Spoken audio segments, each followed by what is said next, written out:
नमस्कार प्यारे बच्चों। आज इस वीडियो में हम लोग पढ़ेंगे nationalism in India part 2, Bharat में राष्ट्रवाद भाग 2, जो कक्षा 10वीं की इतिहास पुस्तक का तीसरा अध्याय है। तो सबसे पहले हम लोग फर्स्ट पार्ट में जो अध्ययन कर चुके हैं उसका रिवीजन करते हैं, क्विक रिवीजन। पिछले पार्ट में हमने पढ़ा था कि यूरोप में राष्ट्रवाद के प्रचार प्रसार के लिए, राष्ट्रवाद के उत्थान के लिए किस तरीके से यूरोप में बुद्धिजीवियों ने, क्रांतिकारियों ने एकता के उन बिंदुओं की पहचान की जिसने यूरोप के विभिन्न राष्ट्रों को जोड़ करके एक राष्ट्र का स्वरूप प्रदान किया। और हमने ये जाना कि गांधी जी के आगमन से भारत में राष्ट्रवाद का एक ऐसा खाका तैयार हुआ जिसमें भारत के विभिन्न वर्गों के लोग एकजुट होकर अंग्रेजी सरकार के खिलाफ एंटी कॉलोनियल मूवमेंट के रूप में एकजुट हो सके। फर्स्ट वर्ल्ड वार, खिलाफत आंदोलन और नॉन कोऑपरेशन मूवमेंट, असहयोग आंदोलन, इसके बारे में भी हम लोगों ने पढ़ा। फर्स्ट वर्ल्ड वार 1914-18 में हुआ। तुर्की का राजा, तुर्की का बादशाह, जिसको इस्लाम धर्म में खलीफा का दर्जा प्राप्त था, उसको अंग्रेजों ने जीत लिया और उसका राज्य हड़प लिया। इस्लाम धर्म के लोगों को खलीफा का सम्मान वापस लाना था, इसलिए उन्होंने खिलाफत आंदोलन शुरू किया। जगह जगह खिलाफत कमेटी का गठन हुआ। भारत में मोहम्मद अली और शौकत अली, दो मुस्लिम बंधुओं ने खिलाफत कमेटी का गठन किया। और ये वही समय था जब भारत में रौलट एक्ट के कारण गांधी जी एक नए आंदोलन की शुरुआत करना चाहते थे। तो गांधी जी जाके उनसे मिले, मोहम्मद अली, शौकत अली से, और खिलाफत आंदोलन और नॉन कोऑपरेशन, असहयोग आंदोलन एक साथ शुरुआत की गई। फर्स्ट वर्ल्ड वार के कारण भारत में क्या परिस्थितियां उत्पन्न हुई थी हमने पीछे पढ़ा था। टैक्स, इनकम टैक्स, उसी के साथ साथ अकाल और इन्फ्लुएंजा बीमारी, लोगों का जीवन कठिन होता चला गया। इसी समय में गांधी जी आए। Satyagraha, non violence, non cooperation जैसे नए विचारों के साथ में। What is satyagraha? What do you mean by Satyagraha?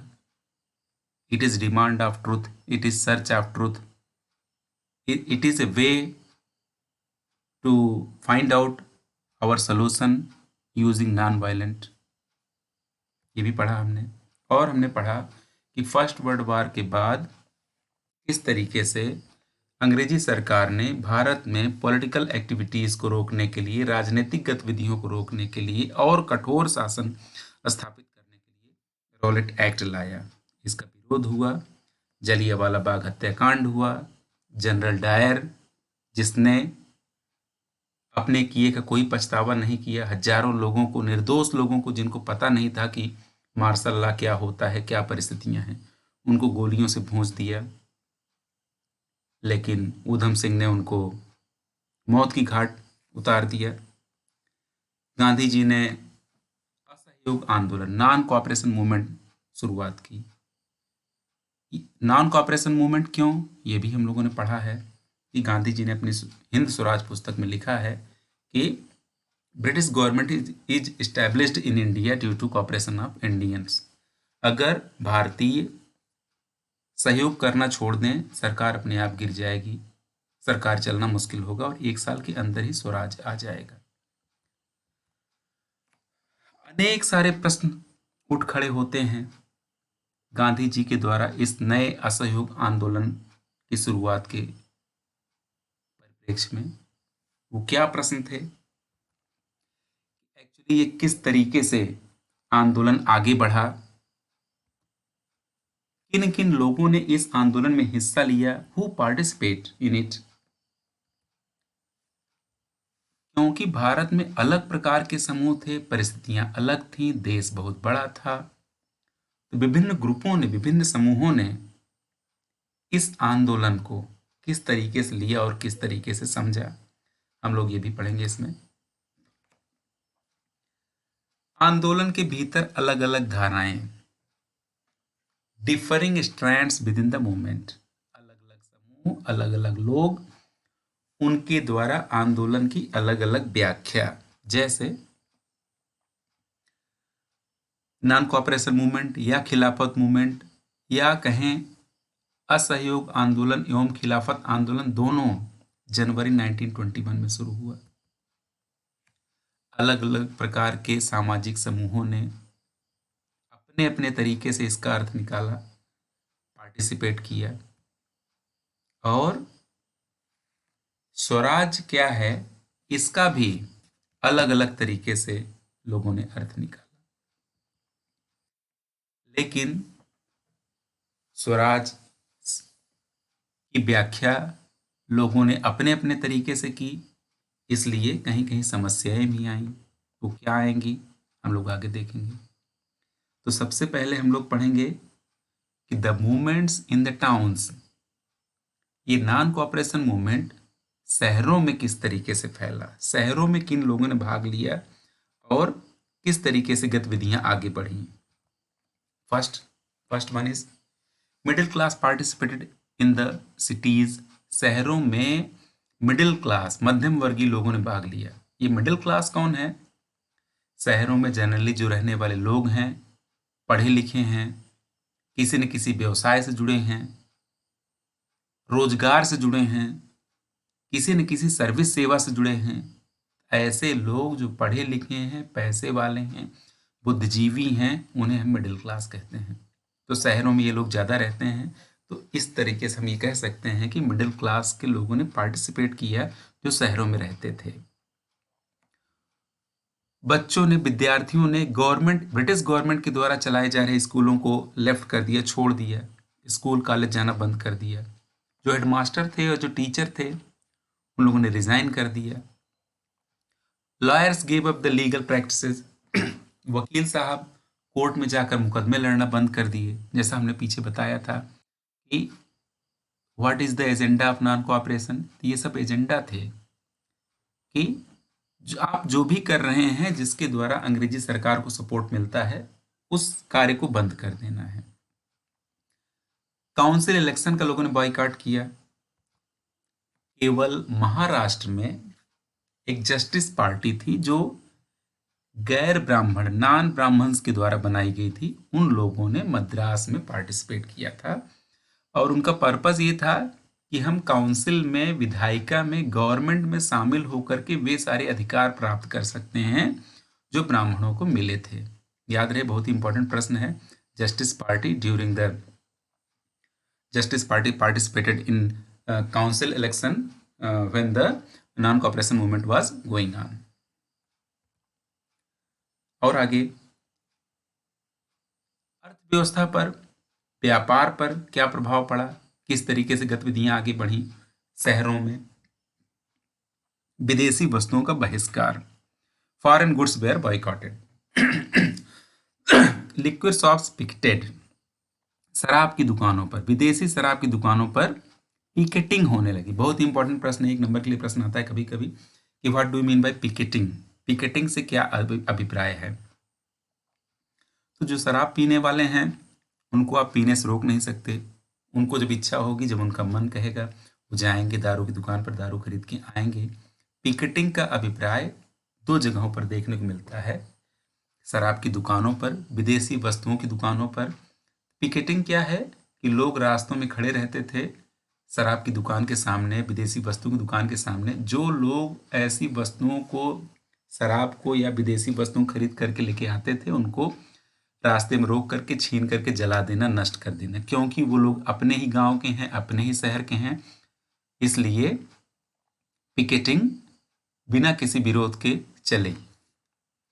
Next है फॉरेन क्लोथ्स वेयर बर्न्ड, विदेशी कपड़े जलाए गए।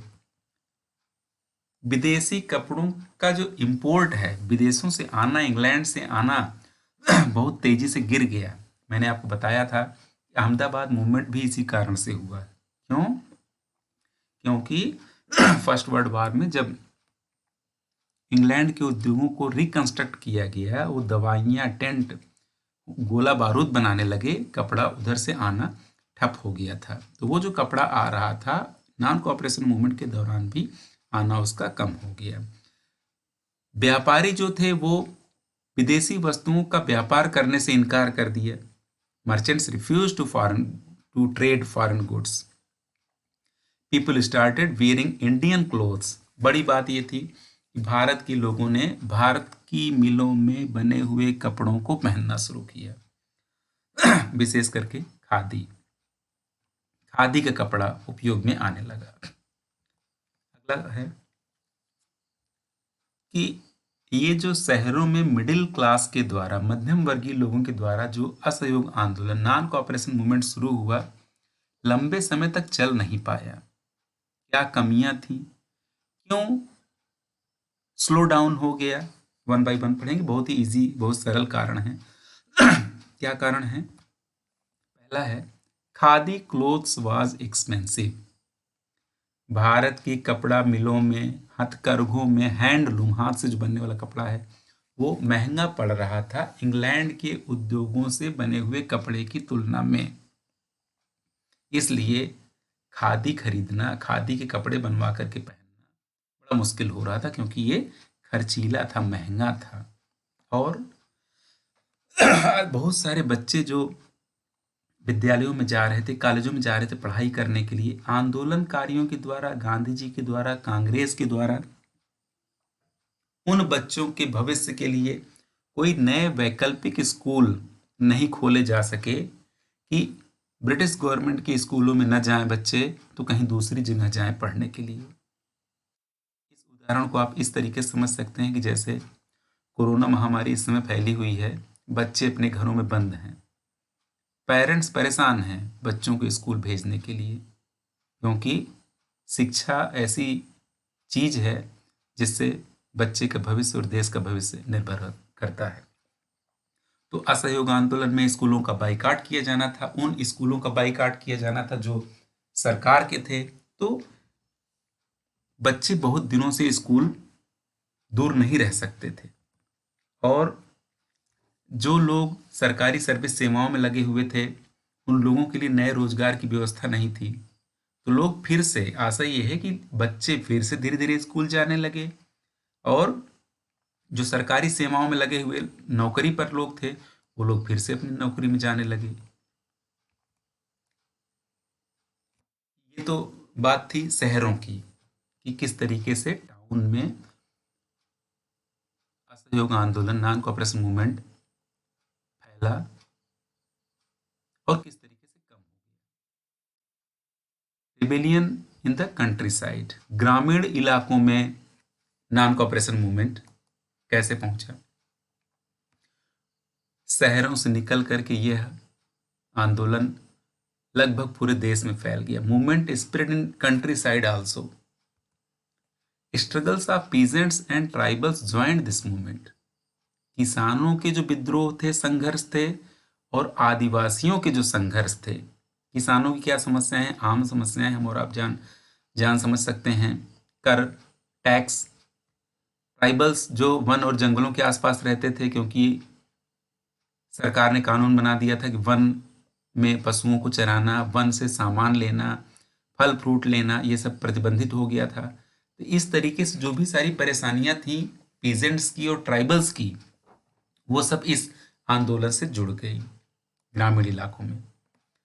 अवध, आज का जो लखनऊ है उसके आसपास का इलाका अवध कहलाता था ब्रिटिश पीरियड में। वहाँ एक Baba Ramchandra, indentured labour in Fiji, Indonesia के पास एक फिजी देश है, और बाबा रामचंद्र वहाँ ब्रिटिश पीरियड में एक इंडेंटर्ड लेबर के रूप में काम कर चुके थे। ये इंडेंटर्ड लेबर क्या है? ब्रिटिश गवर्नमेंट अपनी कॉलोनी से, उपनिवेश से, जैसे भारत कॉलोनी था, तो यहाँ से लेबर ले जा करके किसी दूसरे देश में ले जाते थे। अच्छा रोजगार मिलेगा, अच्छी सुविधाएं मिलेंगी, ऐसा प्रलोभन देकर के, लालच देकर के। लेकिन जब मजदूर वहां पहुंचते थे तब पता चलता था कि परिस्थितियां बहुत विकट हैं। तो बाबा रामचंद्र यहाँ से ब्रिटिश पीरियड में ले जाए गए थे फिजी में काम करने के लिए, और जो वापस नहीं आ सकते हैं बिना अंग्रेजी सरकार की सहमति से। बहुत कम लोग ऐसे थे जो वापस आए, नहीं बहुत सारे लोग वहीं बस गए। आज भी बहुत सारे लोग इंडोनेशिया, जावा, सुमात्रा, बोर्नियो, फिजी वहाँ हैं जिनके ग्रैंड पेरेंट्स, जिनके पूर्वज भारत से थे और ब्रिटिश पीरियड में यहाँ से वहाँ उन देशों में काम करने के लिए ले जाए गए थे। ऐसे लेबर को इंडेंटर्ड लेबर कहते हैं। तो अवध में बाबा रामचंद्र जी ने किसानों की भलाई के लिए, किसानों के हितों की सुरक्षा के लिए ताल्लुकदार और लैंडलॉर्ड, इन लोगों के खिलाफ आंदोलन छेड़ रखा था। ताल्लुकदार और लैंडलॉर्ड क्या हैं? ऐसे लोग लैंडलॉर्ड या ताल्लुकदार कहलाते थे जमींदार के रूप में, जिनको जानते हैं हिंदी में। बहुत सारी जमीन एक्चुअली ताल्लुकदार और लैंडलॉर्ड्स के पास हुआ करती थी। ऐसे लोग किराए पर जमीन किसानों को देते थे, किसान उसमें फसल उपजाते थे और उपज का, पैदावार का एक बड़ा हिस्सा रेंट के रूप में देते थे। तो रामचंद्र जी इन ताल्लुकदार और लैंडलॉर्ड के खिलाफ आंदोलन छेड़े हुए थे। किसके लिए? हाई रेंट्स, बहुत ज़्यादा टैक्स था इसके लिए, और बेगार। तो टैक्स तो आप जानते ही होंगे कि ज़मीन पर खेती करना और ज़मीन में जो पैदावार हो रही खेती से उसका एक हिस्सा टैक्स के रूप में देना ताल्लुकदारों को, लैंडलॉर्ड जमींदारों को, जिनकी ज़मीन किराए पर ले रखी है किसानों ने। एक नया शब्द है आपके लिए, बेगार। बेगार क्या है? बिना पेमेंट के काम करना, बिना पेमेंट के काम करने के लिए मजबूर होना। अब जो किसान, छोटे छोटे किसान हैं जिनके पास अपनी जमीन नहीं है, जिन्होंने ताल्लुकदारों से या लैंडलॉर्ड जमींदारों से जमीन किराए पर ले रखी है, खेती करते हैं उनकी जमीन पर, किराया देते हैं, टैक्स देते हैं ढेर सारा, बहुत अधिक मात्रा में। उसी के साथ साथ उन जमींदारों के यहाँ, ताल्लुकदारों के यहाँ अगर कोई काम है तो ताल्लुकदार और जमींदार ऐसे किसानों को अपने घर पर बुला करके काम कराते थे, लेकिन उसके बदले में वो पैसा नहीं देते थे। बिना पेमेंट के काम करना, इसे बेगार कहते हैं। तो बाबा रामचंद्र जी इन सब चीज़ों के खिलाफ थे, इसीलिए उन्होंने ताल्लुकदार और लैंडलॉर्ड्स के खिलाफ आंदोलन छेड़ रखा था।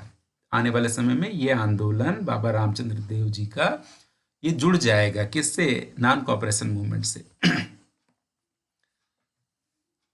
किसानों की और भूमि से, जमीन से जुड़े हुए लोगों की क्या मांग थी? The demands of peasants and farmers are as follows. Number 1, fixed tenure on lease land.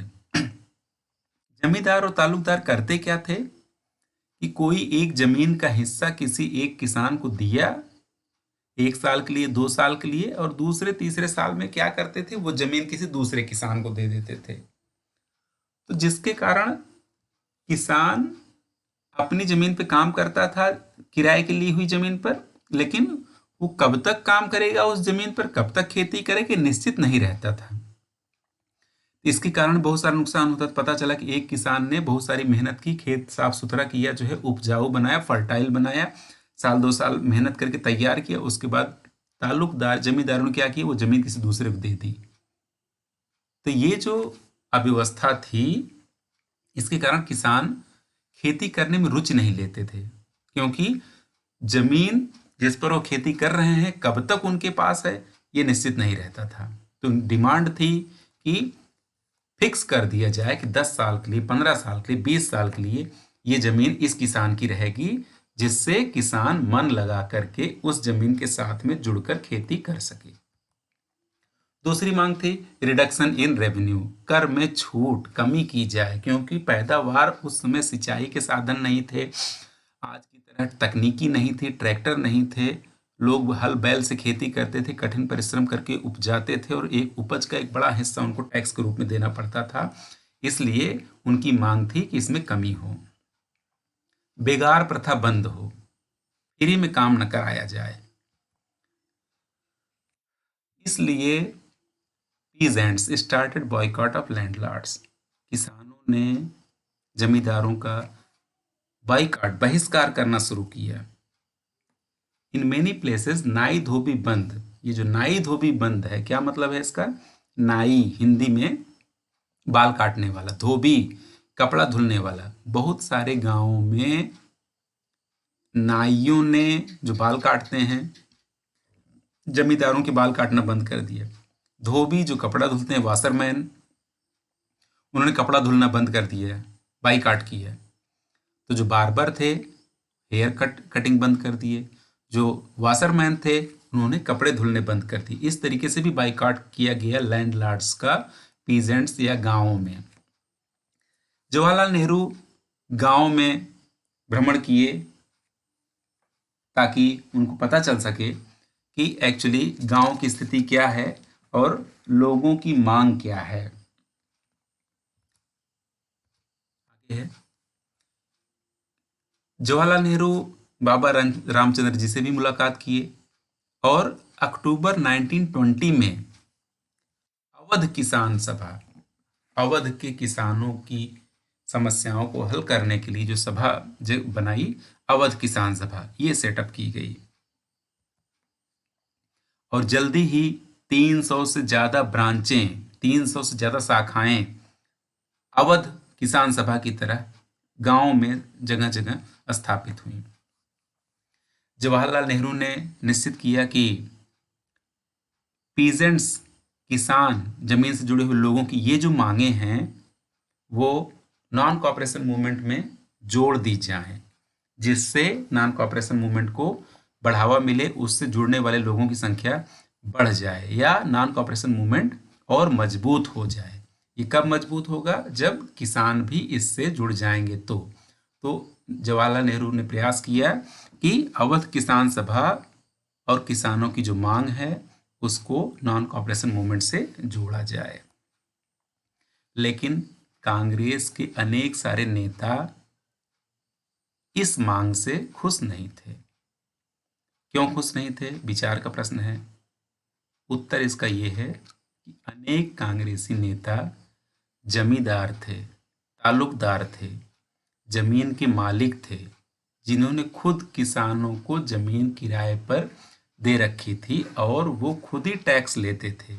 इसलिए कांग्रेस के अनेक सारे नेता जो इस तरह की गतिविधियों में लगे हुए थे, वो जवाहरलाल नेहरू की इस मांग का समर्थन नहीं कर पाए।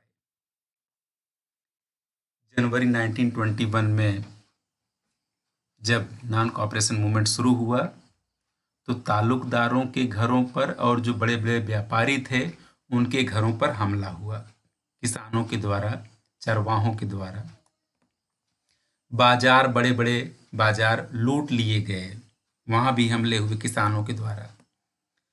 अनाज भंडार, grain hoards where taken over, जहां जहां टैक्स के रूप में लिया गया अनाज जमींदारों ने, बड़े बड़े व्यापारियों ने जमा कर रखा था, वो भी लूट लिया गया। और गांव में जो लोकल लीडर्स थे वो गांधी जी का नाम लेकर के ये सब सारा कर रहे थे। गांधी जी का नाम लेकर के वो बता रहे थे लोगों को कि tax were not to be paid, अब कर नहीं दिया जाना है। इसी के साथ साथ गांधी जी का नाम लेकर के वो अपने द्वारा किए जाने वाले सभी कार्यों को, कौन? लोकल लीडर्स जो कुछ कर रहे थे, किसानों से करवा रहे थे, उसको जस्टिफाई कर रहे थे कि गांधी जी ऐसा चाहते हैं ताकि लोग जुड़ सकें।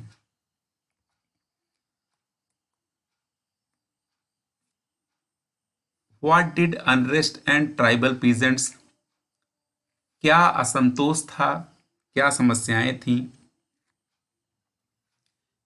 जो ट्राइबल इलाकों में रहने वाले किसान थे उनकी?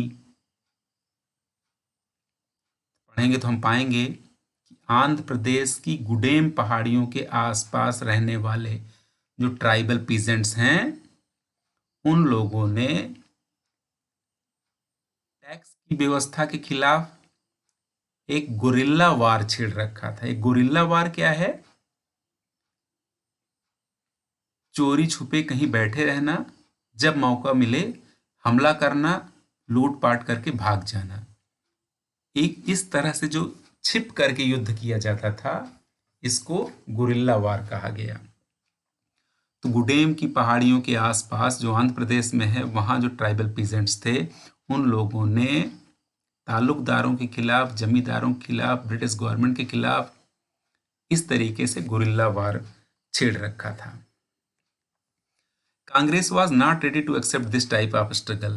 कांग्रेस इस तरह के संघर्ष के लिए सहमत नहीं थी। क्या हुआ वहां?